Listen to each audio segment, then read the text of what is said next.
Hello, and welcome to the HPTV Podcast, where we talk all things Harry Potter on HBO, coming next year. I'm Mitchell, here along with Jamie and Steven. Please give us a follow at HPTVPod or email us at hptvpodcast@gmail.com. We're going to talk about music because the big news of the week, Hans Zimmer and other major composers. Do you think that's because Hans Zimmer's old and they're just like, he's going to kind of run things, but other people are going to do the real grunt work? They must be listening to you guys and your worries about everyone dying before. They've got backups built in.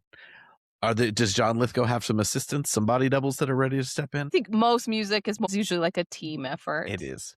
And then also bringing in something different. I think Hans Zimmer is essentially the second most well-known composer in the world behind John Williams, John Williams has Jaws and Star Wars, but Hans Zimmer has some absolute bangers, and he is busy. He does a lot of other small movies. He does more nuanced things, and I think that's nice because, yes, he's done the big Nolan movies and action films and Gladiator and stuff, but he's also done like fun movies and comedies, and I think that's good for a TV series that's going to be epic, but also going to cover a lot of other things. But I thought this was a big get, and I thought it was covered quite well, but I thought this is something, they should be shouting from the rooftops. I don't know how often this is done for a TV adaptation, but that's the big time. And I think music, we've said, is one of the very good things about the films, so they can't slack. And also, it kind of sounded like in the releases, they're going to maintain some of the inspiration and good things that, we already connect with Harry Potter. So what do you guys think of this announcement? No, I like to, like you said, the variety, because when you think about it, yes, it's an epic, the story and everything, but there's also it's a school. There's a lot of kids shenanigans. There's a lot of comedic moments. And so I think that, like you said, he's done so many different things that it'll lend itself really well to that. I'm also excited just because, like Jamie said, if for some reason he can't do later seasons, they're kicking it off right. Like, that's what the film series did really well with John Williams, was that he set everything up so well. I mean, Hedwig's theme, and just introduce that magical world. And I think Hans Zimmer has the ability to do the same thing for the series. So even if he doesn't go all 10 years, or if he's, getting carted around on a wheelchair or something like that to complete the later seasons. Old. Now we got to look him up. I'm just kidding. Yeah, I don't even know how he was really doing movies in the 80s. He's got to be pretty old, but he's I want to. 68. Okay. He's our parents' age. He's got 30 years. Cool. Steven. Okay. By what measure? He's got plenty of time. Anyway, but it's like a TV series, so you need multiple people there. It sounds like, I don't know a ton about the other two, but it sounds like they have they haven't done anything major from, as far as I know. And that's awesome for them. And also, I just think in general, every time I think we post something, someone comments what are they going to do at the score? Because it's like replacing the Star Wars music. It's up there. It's a well-known score. And so they had to go big, and they went really as big as they could. Yeah. I think, because we talk about the foundation that John Williams laid. He did the first two movies. And then from there, you have Nicholas Hooper, who, if you're filmy, as someone who pays attention to a lot of the film stuff, I recognize his name, but I still know four composers, including the last two movies, which were, is he Alexandre Desplat? Is that how you say his name? I don't know, but he did, and they all built upon what Williams gave them. And I think it says a lot how the tone shifts from movies 2, 3, 4, and then 5, where the tone from 5 through 8 is a little bit more similar. And there is still not only this foundation that he built, but these key character moments that we really sonically associate with good music. And there's still little tunes that pop up, and they flow through the theme parks, and I hear them, and I might not be able to see the exact scene, but I can feel the environment. And I think, it was a huge success in the movies. And, again, you had 4 different composers, I think. I'll have to double check that. It's in this document I'm staring at. I just can't find it. It's 4. Jamie, I think you wrote this, that they perfectly identified a sense of wonder, innocence, discovery. And then to me, that escalates as the movies get more serious. Somehow those themes are taken into the more serious things. But yeah, what do you guys think about the evolution we saw in the films, and how important that is to what was, so memorable about them? Well, I think it's pretty cool. I'm guessing like when Patrick Doyle took over for Goblet, like I'm sure he also was like, oh my gosh, I'm taking over like John Williams' score. But he had the basis of that, so he could play off of that, which I'm sure was helpful and carry on that theme. And as Harry was maturing, the theme was maturing. But you also think like there's fun moments too that happen, like the World Cup and like going from that to like what happens at the end of the World Cup. You travel along with it. And I think it goes darker and darker throughout the movies. But there's these really light moments. Like Hopper's my favorite, and 6 is my favorite score of any of the films because there's like this lightheartedness to it that I really like. But also they play off of Williams' original score. And definitely in the last 2 movies, it just takes it. And it's so cool. It's like musically so interesting to hear like the same tunes we've been hearing, but done in a different way that you take much more seriously. Like the stakes are so much higher. And so the music is like the best things that the movies did, I think. It's so well done. And I think it's funny how it's embedded in our heads, because I was just looking at the list of the best musical moments and the Reddit threads that people have put together, and they're the names of the tracks, and yeah, you can see that scene, but you can also feel that movie. So like something is named after Buckbeak or it has to do with Quidditch, but it really evokes that feeling from the movie, and it's so embedded in it. So I hope there's like callbacks, because I mean, I'm sure there will be. Obviously, they're not getting rid of Hedwig's theme, Maybe. but I wonder if they're going to pull out some really subtle ones. Like, I'm not the most musically educated, but I love the idea that it's like there's going to be some deep pull where people are like, whoa, that is the random line from the Chamber of Secrets that he's just thrown in there during this moment, because there's so much that they can pull from, and then they've kind of got to give their own spin on things, which, to the credit of Cursed Child, which you guys are going to see soon, thank goodness, in the summer, it does have its own musical identity that to me feels quite magical. Is it similar? Do they use Hedwig's theme in the? I think Hedwig's theme appears just as an identifier, but no, like it is very much its own thing, and I think it works. I'm very curious. Have they like outright said they're not doing a complete departure from the music, or are they going to do a complete departure? I'll read the announcement again, because I think that they kind of inferred that there was going to be some connective tissue. They could do a giant departure. The thing about Cursed Child, and now I'm thinking there's music in the full cast audio editions. Mm-hmm. The Cursed Child one is so identified to that story, and it is great how it goes from school soft to like serious. And now as I think about them, I find it quite forgettable and sometimes annoying. Sometimes it sets the tone and goes along with it in the full cast edition, and sometimes it frustrates me. So, I remember just looking at music for this podcast intro, I was like, it's easy to feel like here's something whimsical, magical, and a lot of it is Temu version of what Harry Potter has created. And so I trust Hans Zimmer that even if it's like 90% not derivative of what we've been given before, it's going to be great for narrative storytelling. Well, and it's just hard because with an orchestra, most likely is what they're going to be doing and what you do for most scores.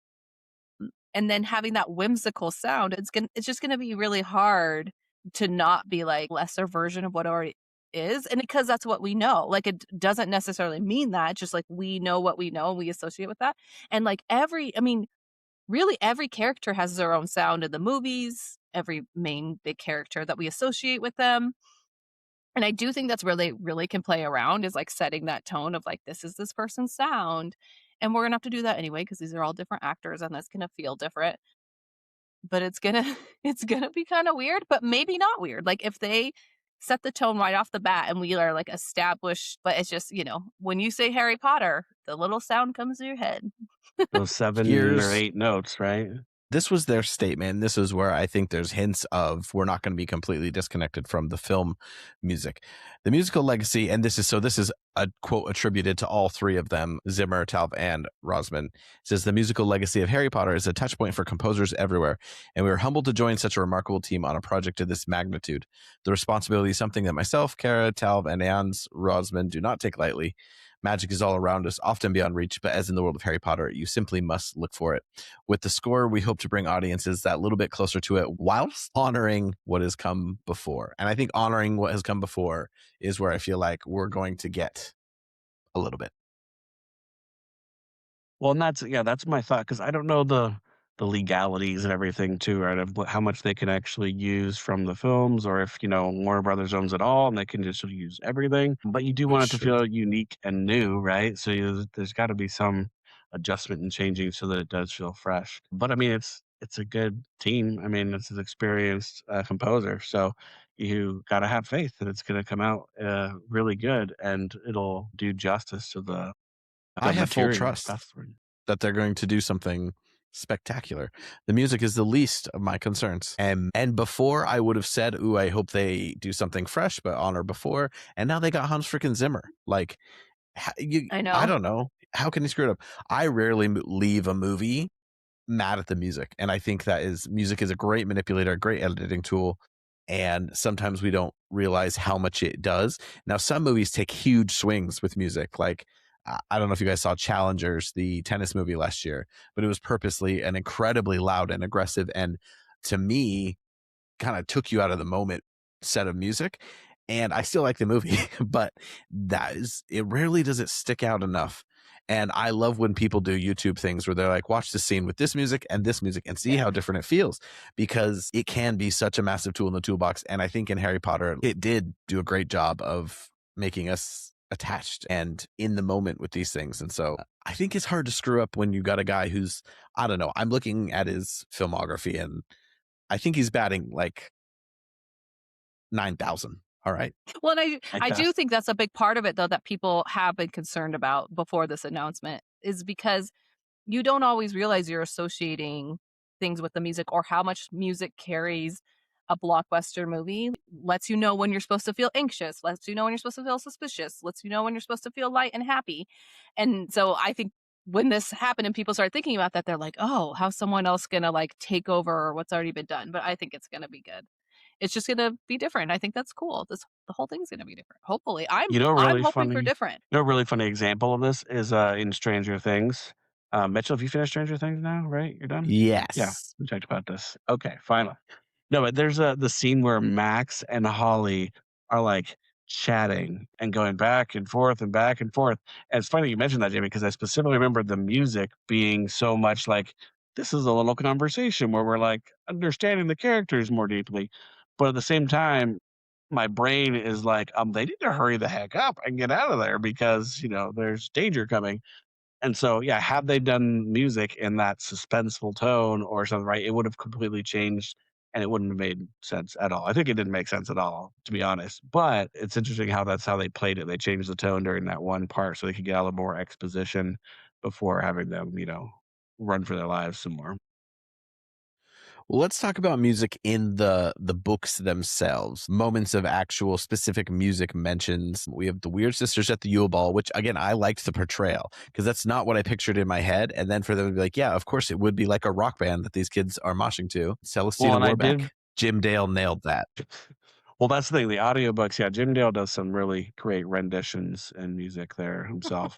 In the audiobooks, he's very talented. Well, we, of course, have the Hogwarts song, which he sings along with Celestina Warbeck.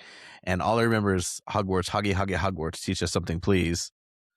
But yeah, in the books, it's funny because Dumbledore says something to the effect after that silly song of, let me read the quote. Let me read it properly. Music, a magic beyond all we do here. Like, that is a lovely thing to say when music doesn't play that massive a role in the story, but in an adaptation, it's incredibly important. And I think, again, maybe the biggest, the most well-done part overall of the films, consistently excellent.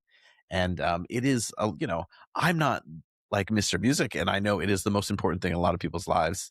And so I like seeing it through the scope of Harry Potter. But yeah, in the books, we don't get much, Well, and I think it's somewhere they could play with a little bit more, like setting the tone or like making, because these are like young people. Maybe they're playing music more often. There is a couple scenes in the dorms where they're playing music, and then there's a school choir, which makes sense. It would make the world feel more lived in. And also How many just students like do you think brought their guitars with them to Hogwarts? All the ones that were trying to get the Dean did. chicks. Dean brought one on his back. And McCormick, he doesn't know how to play it, but he just carries it in. Justin Finch-Fletcher was probably like a professional pianist or something, Mitchell, and all his, fancy schooling. He Yeah. says, what's like the douchiest instrument like that he could be playing? I don't know, but you know what I do know? He probably speaks Latin, that asshole. Well, and we could talk about some things musically that happen in the books that we know Celestina doesn't happen in the movies. And so that's something we could add that I think actually will add to Molly's character. Like the fact I that cannot she wait. It's like our mom. Our mom loved the Carpenters and what she always listened to at Christmas. Pentatonics? No, not like Oh no, it was Amy Grant. Amy Grant Christmas. Like it's like she would just listen to the Christmas same album. CD over and over It is again. burned into my brain. It's what was in the car. It is. Well, later it was Peeves. Wicked. Remember, she had that Wicked CD in her car for like 4 years, and it would just play whatever the next song was every time you got in. Helpful. Steven, it's still in there. That's how my kids know the Wicked songs. That's where they learned Wicked. Like Peeves is constantly singing and stuff, and so we'll have Peeves, so that will add some stuff. The Sorting Hat we've talked about, and Mitchell's lovely rap, but the Sorting Hat sings a song at the beginning. That kind of made me year. hope that like they're gonna go the rap direction with the Sorting Hat. You little They're gonna be Hamilton inspired. with the songs. Like you take them as they are, but you rap it out instead. I think there's some potential. What if they pull in Lin-Manuel at the last minute? And then one moment which only happens in one book, but they make it sound like it happens every year, is all the students singing the Hogwarts school song, but in a different tune. Little things like that. So there's not a ton, but those are things that we did not get in the movies that maybe we'll get in the show. Yeah, there's some moments where they could fit it in. Like you mentioned, like having it on in the Leaky Cauldron or the Three Broomsticks. Like it's quite normal for music to be playing places. If we could talk about songs featured in the films that are real songs or like moments in the films, Double Trouble, which is done by the school choir, which sets the tone. I'm not gonna lie, it's funny because I really enjoy it, but it's not my favorite way that they changed. Like, I don't know if it sets the tone right for me. And then, of course, this is very random. Nick Cave and the Bad Seeds have a song called "Oh Children," which is played while Harry and Hermione dance in the Deathly Hallows. So this is a real song from our world played over the radio for a great romantic Harry Hermione moment. And I have a friend now. You have a friend now? Irish. Yeah, my wife. No. He's an Irish fella, and he loves Nick Cave. And I just remember downloading Nick Cave's songs after hearing that one because I liked it and realizing, not that I disliked Nick Cave, but I was like, oh, this isn't for me. It was just perfect for Harry Potter. I love Nick Cave, but the reason I know Nick Cave is because when I was in film school, we would look for songs to like play over our short films, and he has a lot of music that like is a vibe, is a mood that you can play under. But that is a really good song. But I think that's the only. I mean, we have the Weird Sisters. Wasn't that Radiohead?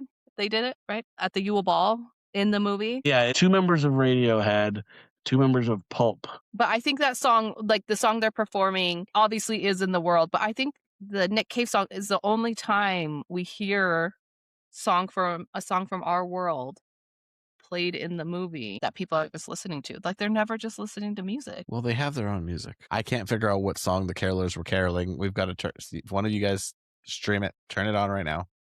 Okay. It's not on Netflix here anymore. It's off because HBO Max is about to launch it right before Warner Brothers gets sold, which we don't have an update on, by the way. Netflix has upped their offer to all cash, which means they must be threatened by Paramount, but I digress. Let's see. Music from the books. I think we've kind of got that. I already went to that. Going back to the carolers, they were singing "God Rest Ye Merry Hippogriffs" was the song. Which is what Sirius sings. Sirius sings that around the house. Yeah, Sirius sings that during the Christmas season in Book 5. Their one Christmas song. But we only know like a line and a half of the song because they all get cut off. So someone's have to go write the rest of that song. But there are like lyrics in, I believe, in Order of the Phoenix of them listening to Celestina. Oh, yeah. No, I wasn't saying. Jim Dale sings. Oh, so. No, I knew there were lyrics. I said they're going to have to come out. I meant music, like the melody, the notes. But, yeah, Boyle, why can't I think of the word? Double. Toil and Trouble's also a real song. Toil and Trouble. I think it's a song that like they start with them like singing in the world and then it like carries on. Indeed. Yeah, that's during the beginning, isn't it? Like there's some ominous crosscuts. Look, well, I do want to give a shout out to what I would like to call rock with a W, which is short for Wizard Rock. And this was a sensation when Harry Potter was at its peak, when the movies and books were both coming out at the same time and the fandom was going mad. And there was two bands that would play at all the conventions. One was Harry and the Potters and one was the Moaning Myrtles. And I just remember thinking, you could make a wizard band out of any name. Ron and the Weasleys, Hermione and the Grangers, Draco and the Malfoys. They probably all Mitchell exist. and the Marshalls. And if you Google the Harry Potter Wikia, there is a giant list. But I think the Moaning Myrtles later became the Whomping Willows, so they kind of sold out.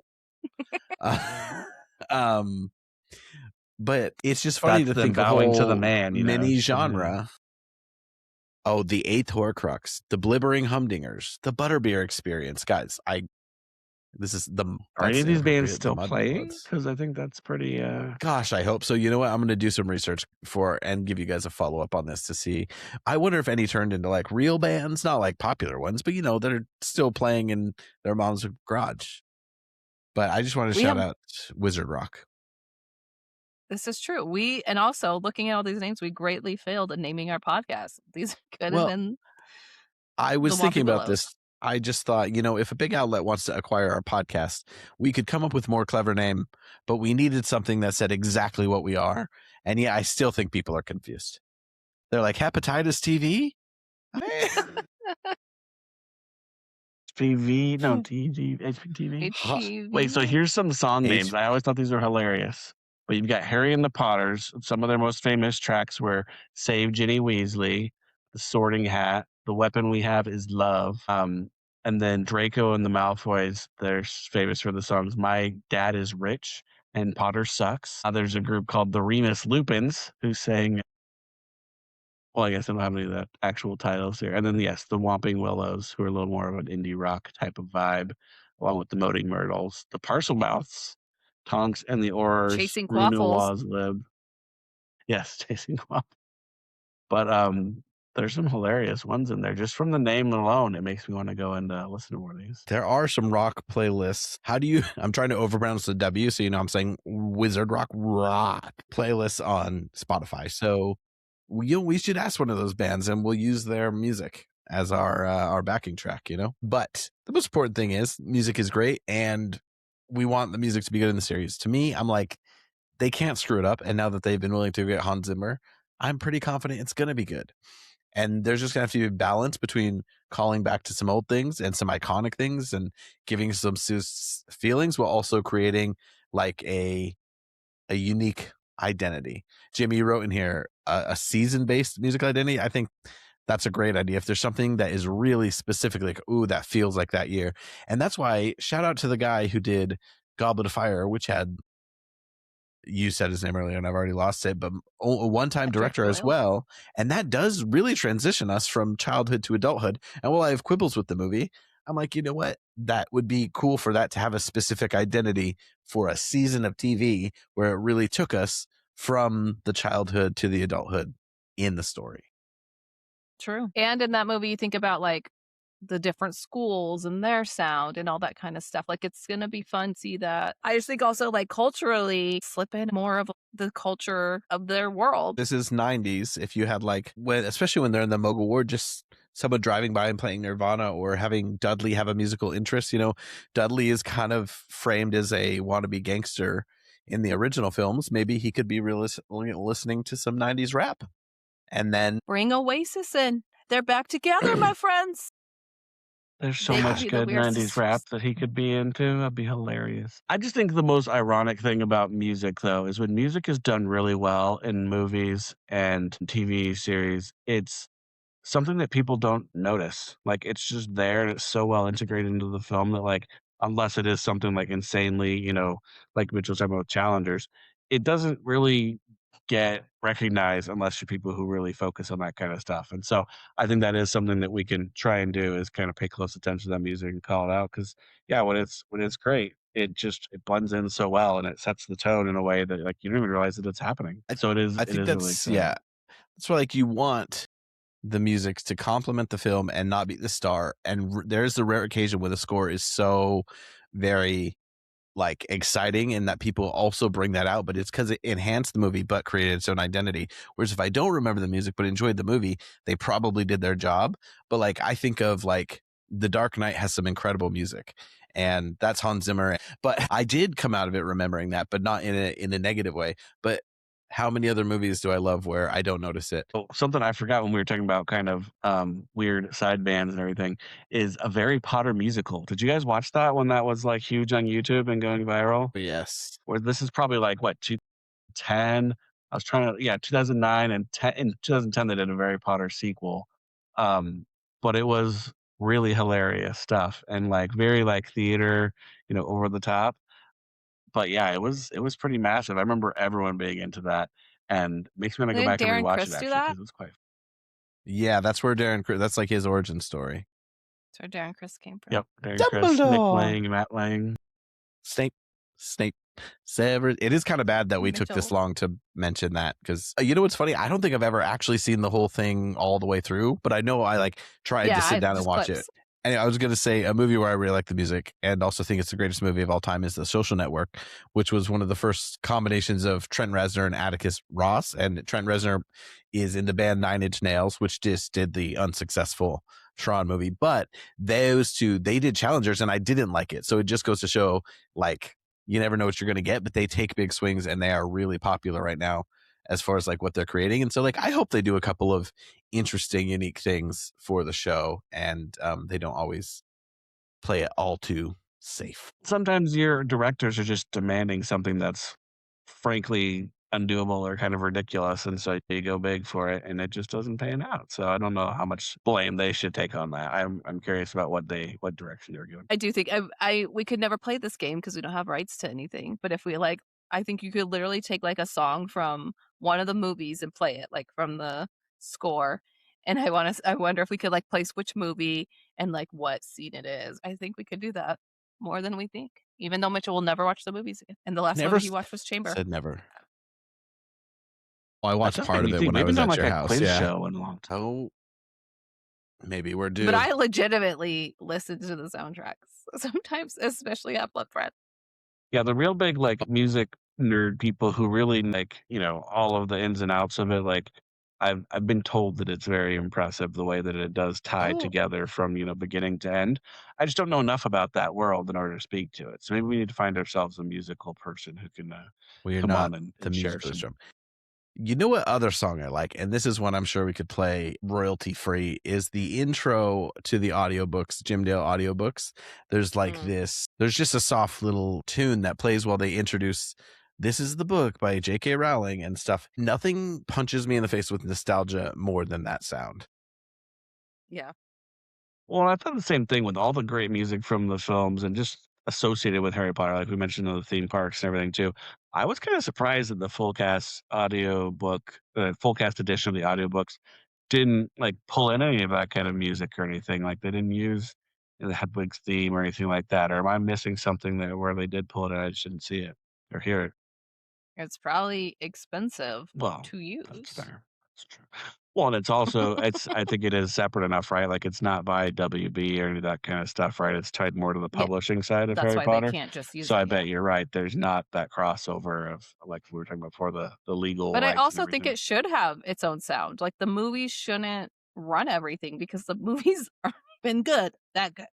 Parts are good. Well, okay, I'm the one who said I don't want the same production design, and I'm just saying I would like there to be some like callbacks to the films and take the good stuff and but do its own thing. That's all. So subjective. But I'm right. They just need to do it exactly right and not screw it up. Even though we don't know exactly what we want, they just need to nail it. That's all. It's easy peasy. All right. Any other hot news? No? Mitchell, have you gone over to set? Check it out. Yeah, have you tried to sneak in there or anything? Do you guys remember this? Yeah. Someone said this might actually be the tune for Listening Library and not be Harry Potter specific, which is fine. It's music that I love that I associate with Harry Potter. Listening Library presents Harry Potter. And the most jarring thing was in book 7 when they changed it completely to something else. And I was like, what the is this? Yeah, and You it's remember quite that? dark, isn't it? Remember we it's had to go like, from cassette tapes to yeah. CDs?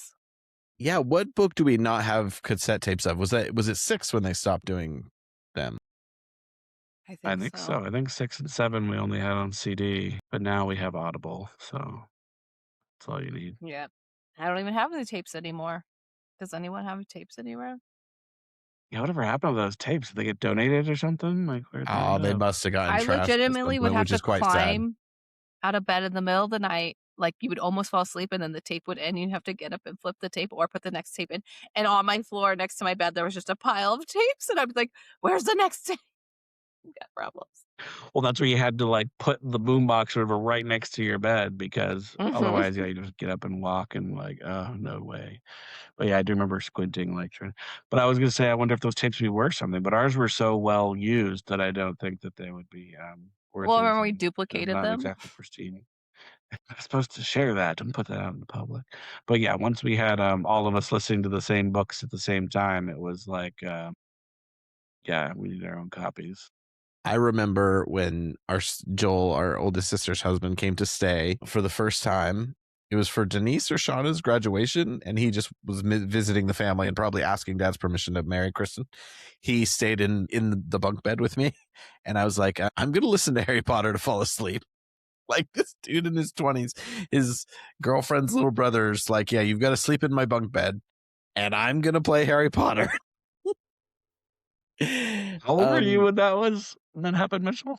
Because that was what, 2000, 2001? 2001, might have been 8 or 9, yeah. So it was 25 years ago. Oh my gosh. I'm I not even had to get 25. married and tell my husband he was going to have to fall asleep to Harry Potter. So, although I don't do it every night, it's just some night. I wonder if it would help my baby sleep if I played some. See, okay, I'm very careful if my kids are in the room, like starting from when they were babies, because there's times where I was trying to put them down. It would have been nice to like listen to it, but you have to be able to hear them too. So I wouldn't have like earbuds in, but I didn't want them to get used to falling asleep to it because I wanted them one day to be able to listen to it without falling asleep. Because there's some audiobooks where it's similar that make me fall asleep. I will say, because I used to drive in the car with them, driving, and they didn't make me sleepy. I was worried about that. Oh my gosh. One time I was listening to Game of Thrones and I almost fell asleep while driving because I was like, nope, this is putting me to sleep. Said this before, but that's why I could listen to things on 2X, because the guy in Game of Thrones was so boring. I kept speeding him up, and he has passed away now, so we can say ill things of him. You were slow. I think you're not supposed to do that. If we ever get it. Speak ill of the dead.